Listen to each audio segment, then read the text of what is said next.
Hi, Pastor Nathan Deck with your hashtag Better Together devotion for today. Make sure to click share, like, subscribe, all those buttons below so that we can share the good news and continue going forward. So, one of the favorite prophets of mine, in fact, I'll name one of my sons after him, is the prophet Elijah.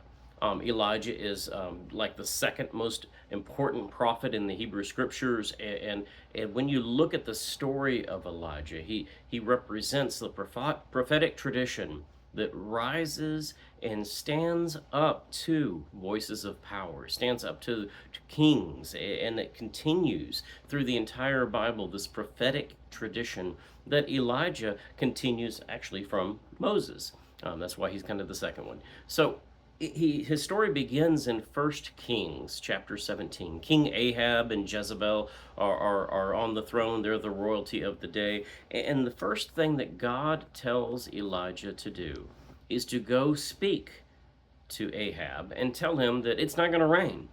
Now, that may sound kind of strange, being a weatherman as a prophet to us today, but the reality is that rain was of so much importance. You know, today, when we don't have rain for 3 weeks, I can go to the spigot, hook up a hose, and get some water, and I water my garden. You know, they had wells in the ancient world as well, but they were dependent, completely dependent upon rain for grasslands, for horses and sheep and all the other animals and cattle and oxen. They were dependent upon the rain. A time without rain was going to be a time of famine. And Elijah the Tishbite of Tishbe and Gilead goes to Ahab and says, "As the Lord our God Israel lives, before whom I stand, there will be no dew, no rain these years, except by my word."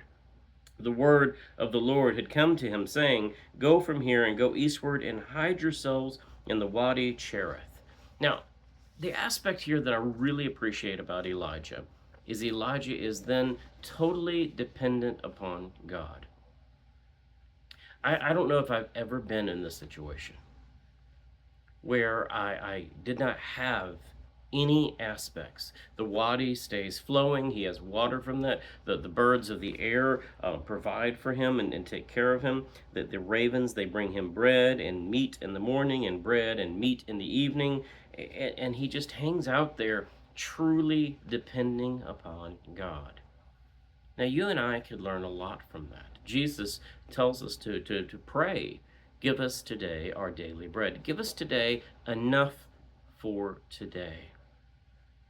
You know, many times we're more like Ahab. We are folks who are in power, we are privileged, we have, and therefore we have options.